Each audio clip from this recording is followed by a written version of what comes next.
Subscribe to the William Pace Show YouTube channel. Be sure to click the bell and give us the thumbs up. Thank you. The William Pace Show through the years has been a beacon of light in the Midwest, taking you to such destinations as the Navy Pier, the Palmer Hilton Palace Hotel, the German Village, the Showboat Majestic Theatre, the Ohio Village, and the Krohn Conservatory. There's always something cooking in the kitchen on the William Pace Show. Some of the biggest stars, entertainers, and political figures like B.B. King, Jimmy Walker, Bob Carlisle, Patti Austin, Mr. T, Whitley Phibbs, and Congressman Tony Hall have appeared on the William Pace Show. Now, without further ado, we proudly present the William Pace Show on CATV, coming to you from the heart of the Midwest. The William Pace Show, asking the questions you want to ask, getting the answers everyone wants to know. It's a new season of the William Pace Show. We're raising the bar with more commitment to educate, inform, encourage, inspire, empower, and help you have your best life.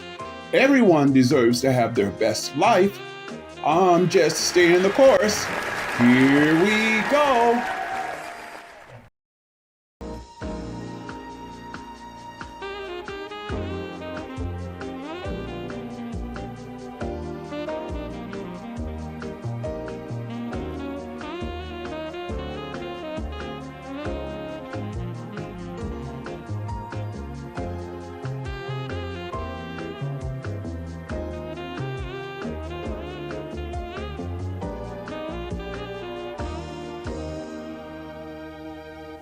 Good evening, I'm William Pace. Thanks so much for tuning us in tonight. My guests this evening are Tracy Bond from Life Connection of Ohio, organ recipient Tim Toller, James Briggs from the Dayton Area Heart Association, and John Martinez is back with us to get us in shape for the new year. As you know, we always start the show out by reading letters from the viewers, and I would like to encourage you to write. I love receiving your letters, and I promise I'll write you back. To write to the William Pace Show, write to P.O. Box 3644, Dayton, Ohio, 45401. If your letter is chosen to be read on the air, you'll receive a gift from the William Pace Show. We're going to read just one letter tonight because of the big show we have planned. It comes from Danny Cummins of Springboro, Ohio. Dear William, just a note to tell you how much I enjoy your show. Are you from the Dayton area? If not, my guess would be from New York. Where did you study music? I would someday like to be a singer like you too. P.S. Could you send me a photo? Very much. We will send you a photo, and we're going to send you also a box of Esther Price candy. And to answer your question about where did I study, I studied in New York City. I studied abroad at the American Institute of Musical Studies and at Aspen School of Music. Coming up next, conversation with Tracy Bond from Life Connection of Ohio. Stay with us. To write to the William Pace Show, write to Post Office Box 3644, Dayton, Ohio 45401. If your letter is chosen to be read on the air, you'll receive a gift from the William Pace Show.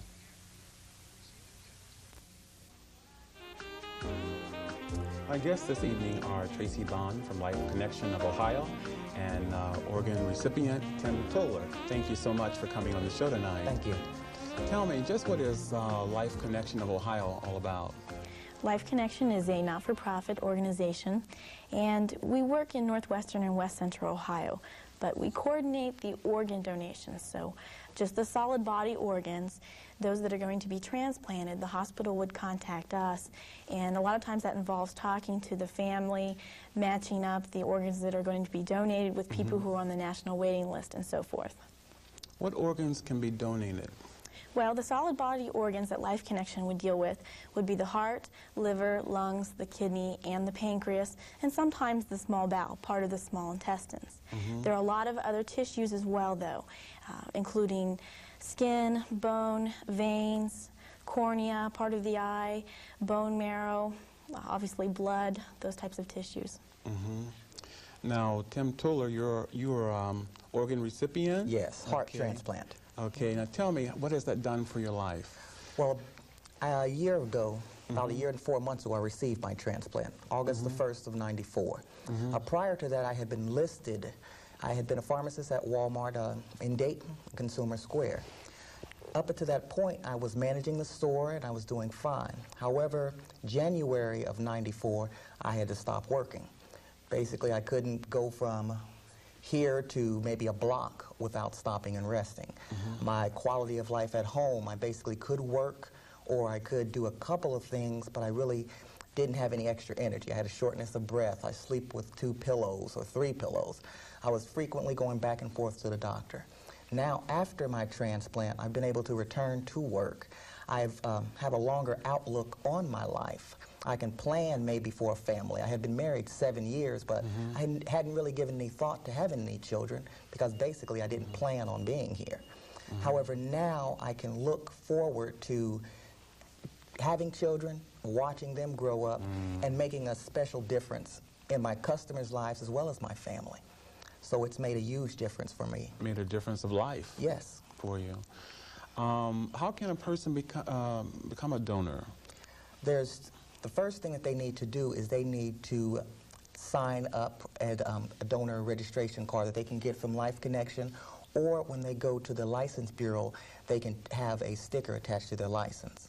But then the second step, and sometimes is more important, is they have to let their family know about the decision. Because although if they choose to become an organ donor and don't necessarily let their family know, then the family can stop that decision. Tell us a little bit more about some of the services at Life Connection. Well, in addition to coordinating this organ donation process, we provide public education services. If you have a service club that wants to hear a speaker talk about this subject, we provide that free of charge. We go out to schools. We work with a lot of people like Tim who are gracious enough to volunteer to help spread the word and promote awareness that this is a vital need in our community. And if we don't talk to our families about it and tell them how we feel, whether or not you want to be an organ donor, you may be putting them in a difficult situation. If something should happen to you, the hospital legally has to give the option of donation to your next of kin. And if you haven't told them, they're going to have to guess for you. So there's a limited time after one is dead that they can take the organs and use them then, and they have to have like a certain identification or something attached to their license? Well, go ahead. That's one way. One way, okay. Is if they have made that decision and there's a sticker on their license. Also, they can have already enrolled an organ donation form. Okay. However, that wish can be granted and the hospital can have, well, your family member wanted to do this.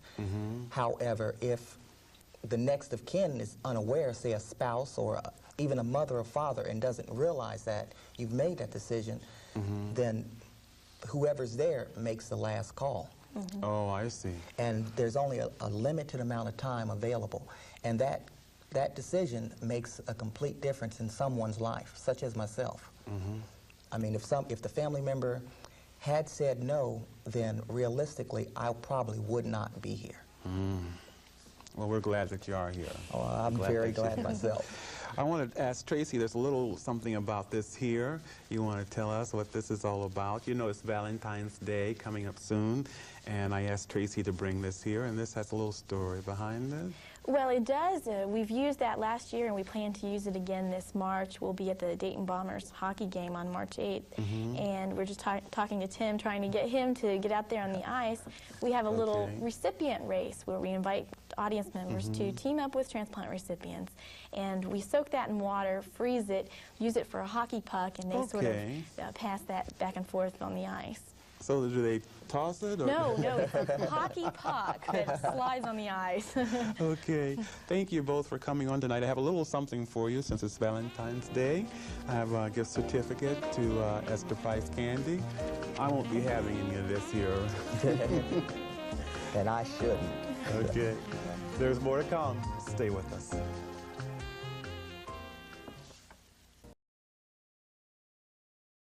The William Pace Show through the years has been a beacon of light in the Midwest, taking you to such destinations as the Navy Pier, the Palmer Hilton Palace Hotel, the German Village, the Showboat Majestic Theatre, the Ohio Village, and the Krohn Conservatory. There's always something cooking in the kitchen. Come on the William Pace Show. Some of the biggest stars, entertainers, and political figures like B.B. King, Jimmy Walker, Bob Carlisle, Patti Austin, Mr. T, Whitley Phibbs, and Congressman Tony Hall have appeared on the William Pace Show.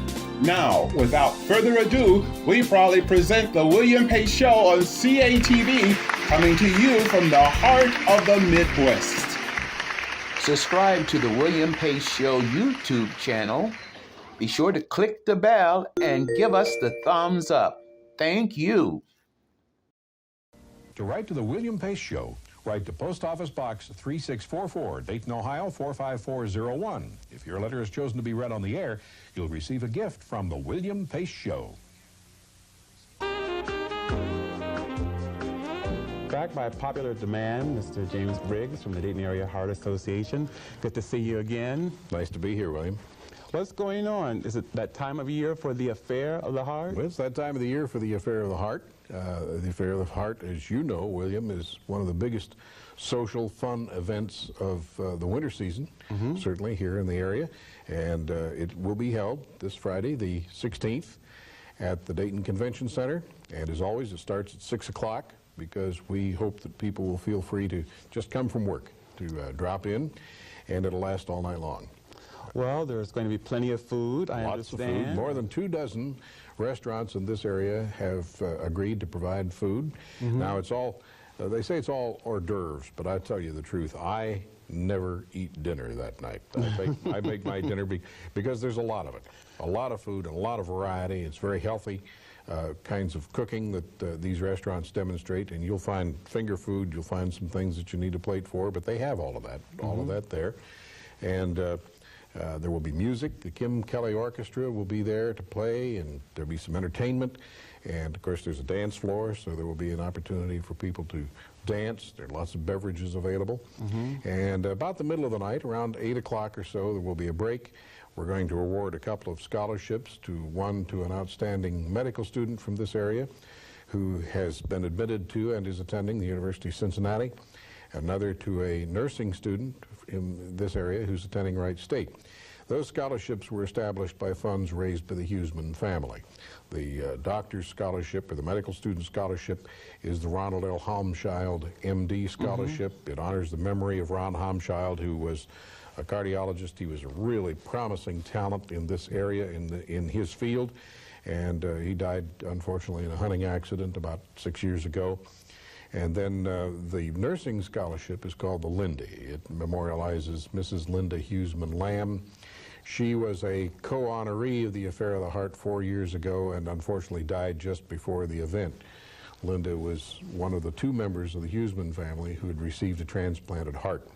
So in her memory, we established the Linda Huseman Lamb Scholarship Fund, and we give away the Lindy Scholarship. And both of those scholarships will be awarded that night in that 8 o'clock break between the dancing and the dining and all of the other activity that goes on. And then there will be some ceremony where we actually honor Dr. Ray Lane from St. Elizabeth Medical Center. Dr. Lane has been one of the most prominent cardiologists in this community for an awful long time. He's a real leader in service and patient care and all of it goes into taking care of people who have heart problems.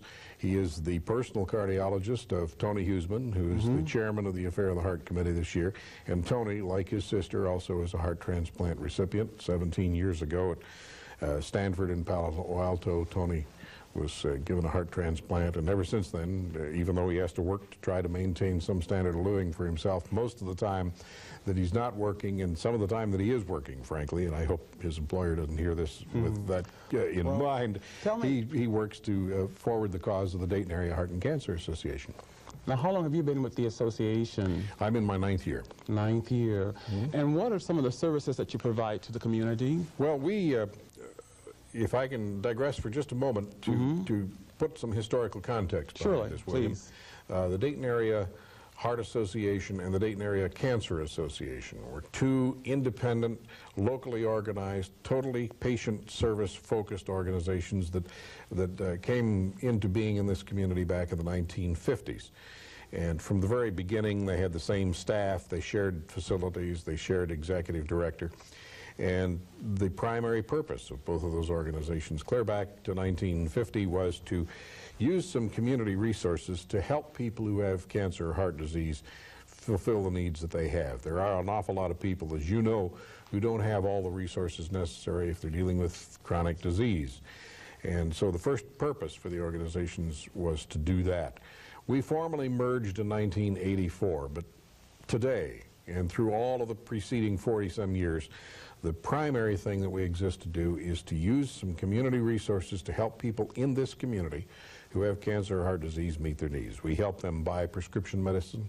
We help them get the durable medical equipment they may need, whether it's a hospital bed or a walker or wheelchair, any kind of device like that. We support or sponsor 4 different support groups to help people who have cancer or have had heart disease in that area. All of that we include in this universe we call patient services. Then we also have a health promotion division.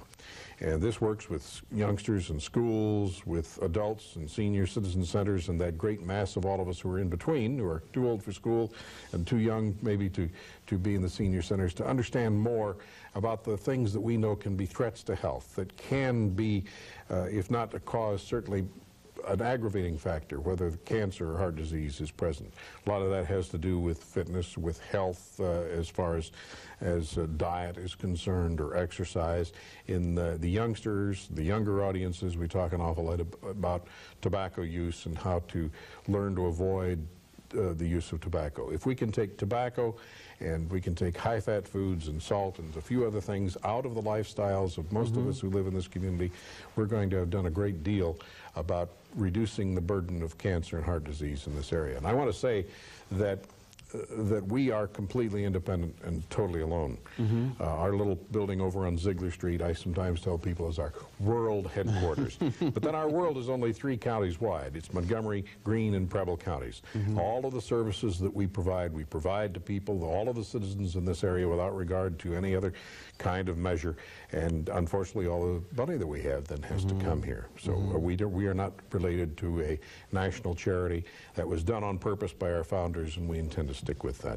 And so things like the Affair of the Heart are ways that we try to make people in the community more aware of who we are, and perhaps raise a little money to help us fulfill these purposes. Well, you know, it's still early in the year, and I've been asking a lot of my guests to make sort of like a wish for the new year from their organization or from their place. And so what would you like to wish for the Dayton community this year? Oh, if I could have, I could probably give you 3 or 4 wishes, William. If I had a wish, completely altruistic wish, it would be that there'd no longer be a reason for us to be in existence. There you go. There'd be no more heart disease and there'd be no more cancer.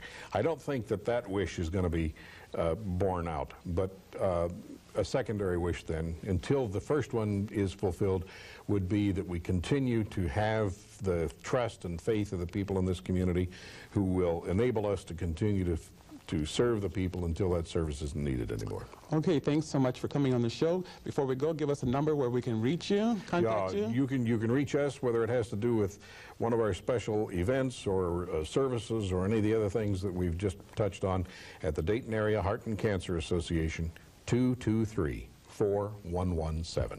Thank you so much for coming on tonight. Thank you. There's more to come. Stay with us.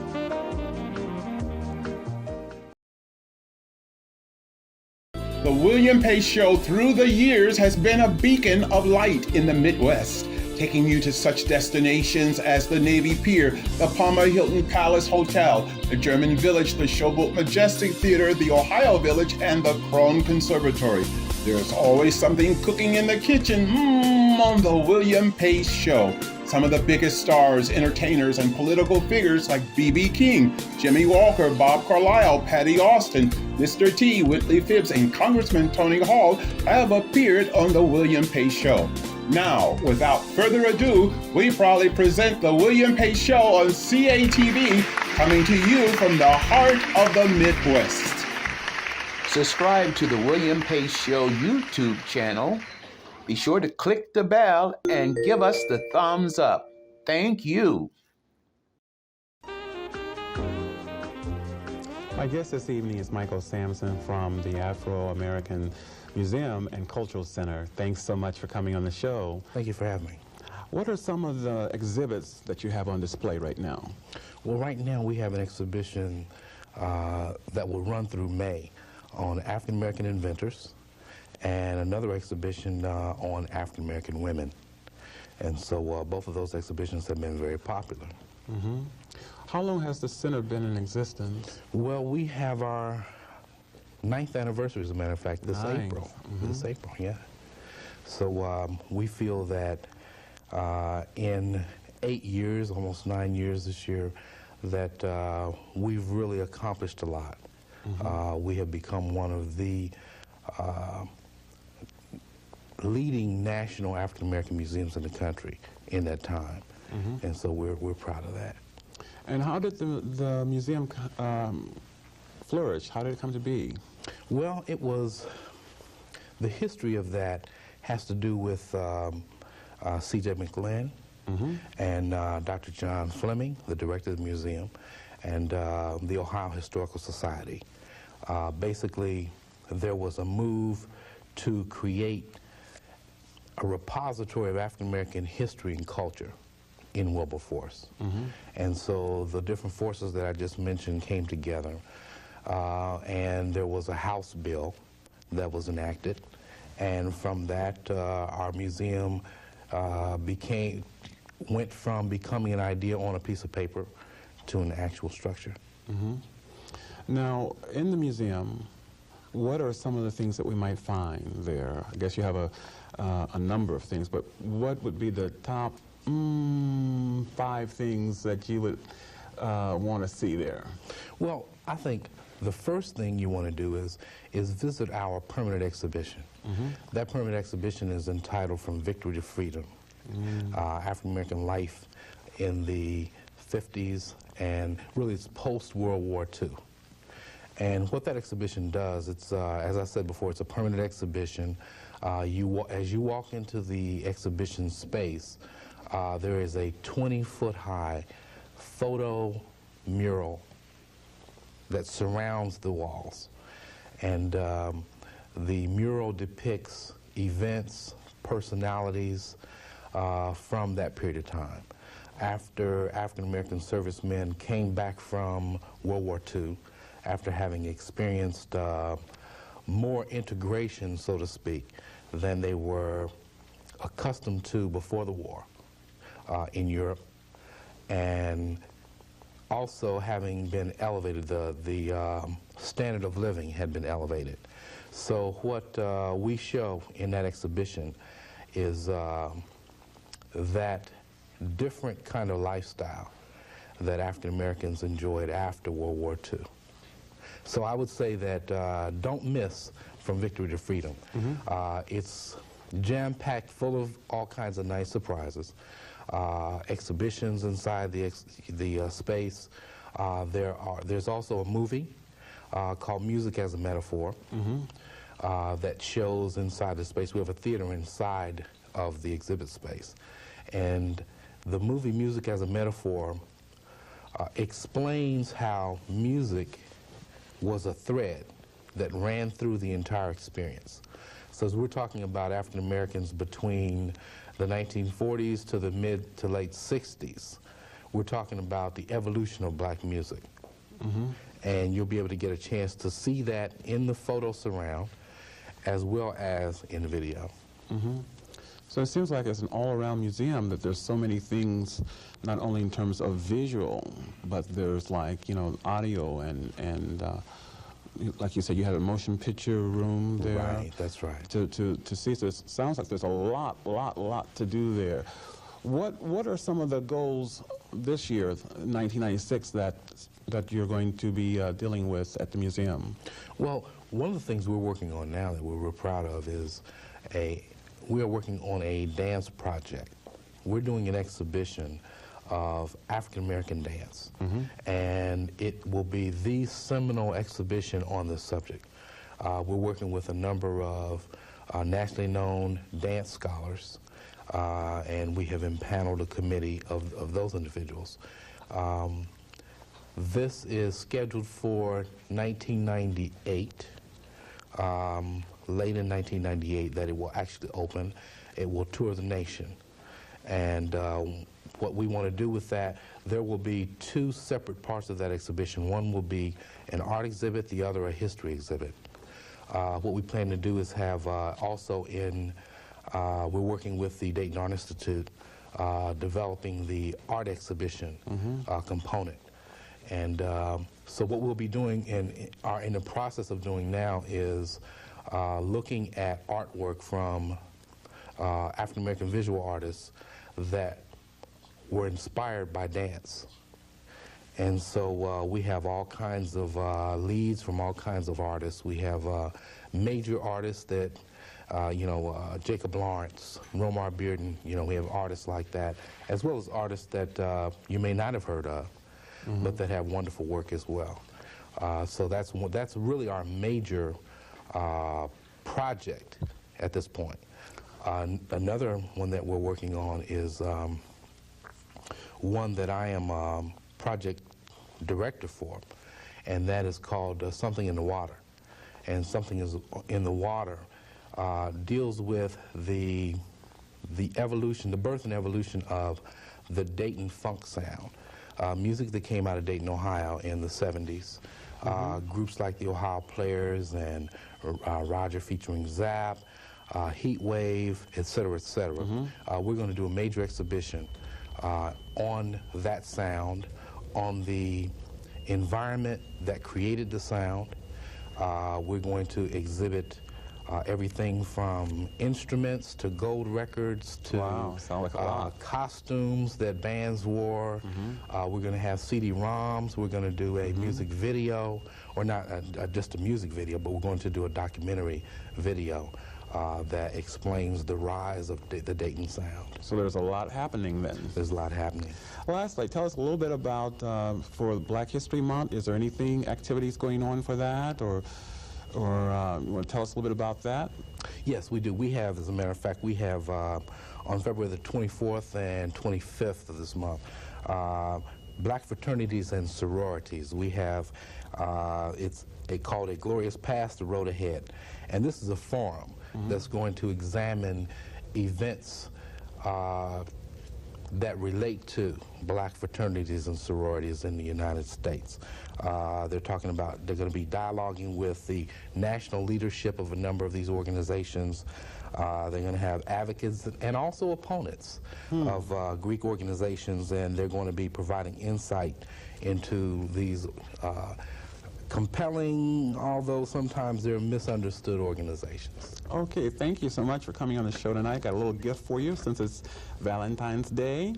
Thank you so much for coming on. Esther Price Candy. Ah, thank you. Thank you so much. Sure. There's more to come. Stay with us.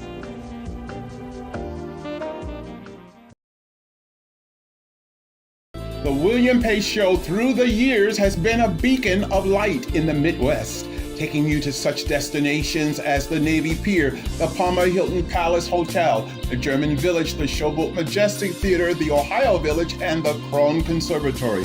There's always something cooking in the kitchen on the William Pace Show. Some of the biggest stars, entertainers, and political figures like B.B. King, Jimmy Walker, Bob Carlisle, Patti Austin, Mr. T, Whitley Phibbs, and Congressman Tony Hall have appeared on the William Pace Show. Now, without further ado, we proudly present the William Pace Show on CATV, coming to you from the heart of the Midwest. Subscribe to the William Pace Show YouTube channel. Be sure to click the bell and give us the thumbs up. Thank you. To write to the William Pace Show, write to Post Office Box 3644, Dayton, Ohio 45401. If your letter is chosen to be read on the air, you'll receive a gift from the William Pace Show.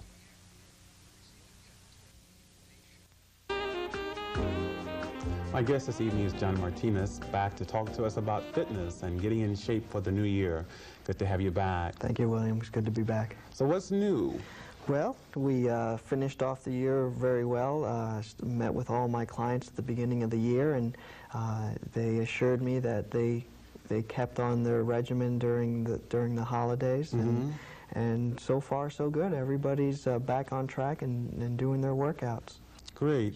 I wanted to talk to you about one of my concerns, is this middle part here. You know, I have to, like, I guess they call it a love handle, is that what they call it, or spare tire. What can we do about sort of shaping that up a little bit? Well, as I've mentioned in the past, the most important things is your maintaining your cardiovascular workouts, where you're going to burn the most fat, and then in combination with that is your nutritional and watching what you're eating and maintaining your fat grams low. But also to kick into that would be starting to do some abdominal work, maybe some sit-ups, some crunches, making that area stronger and developing the muscles, which in turn will pull that in and make that area tighter.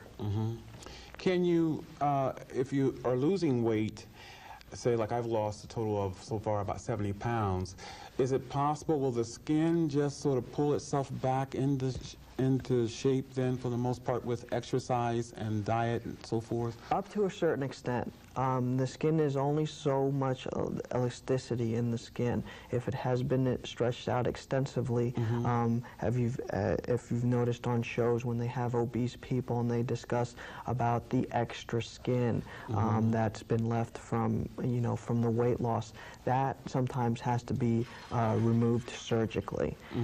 And there is no way around it. There's nothing that you can do physically to make that go away. So that's something, I guess, time will tell on that. So with it being a new year, I've been asking a lot of my guests to make sort of a New Year's goal for fitness for people. What would you recommend as a goal for people? How to keep people motivated, in the cold weather? Well, we've been experiencing a lot of extreme cold weather, and even though my clients are highly motivated, I have told them to cut back as far as the extent of time that they spend outside, whether power walking or jogging or biking, stuff like that, because it is really extremely cold. When you get into below temperatures, below zero temperatures, you need to get back inside, and even though it's not as exciting, maybe jump on the treadmill or the bike or do some aerobics inside, so that way you don't expose yourself to the elements that much. In about 30 seconds, can you tell us about what is the most successful part of your program? I have a program right now that's called the Super Circuit, which you're on a cardiovascular machine for a minute, and then you're doing weight training exercise for 30 seconds, and you go back and forth for an extent of 20 to 30 minutes, and that's been my best success for weight loss. Great. Thanks so much for coming on. We'll have you back another show. Great. Time. I got to go. I'll see you next week. Take care. Bye-bye. To write to the William Pace Show, write to Post Office Box 3644, Dayton, Ohio 45401. If your letter is chosen to be read on the air, you'll receive a gift from the William Pace Show.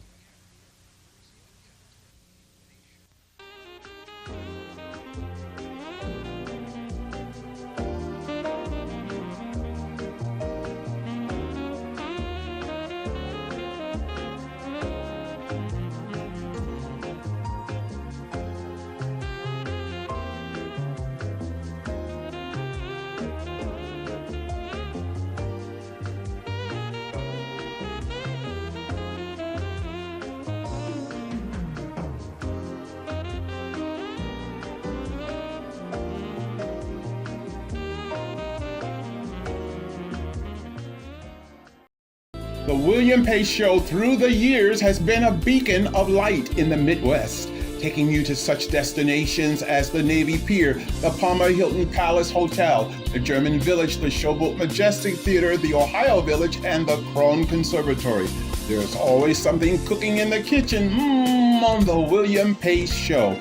Some of the biggest stars, entertainers, and political figures like B.B. King, Jimmy Walker, Bob Carlisle, Patti Austin, Mr. T, Whitley Phibbs, and Congressman Tony Hall have appeared on the William Pace Show. Now, without further ado, we proudly present the William Pace Show on CATV, coming to you from the heart of the Midwest.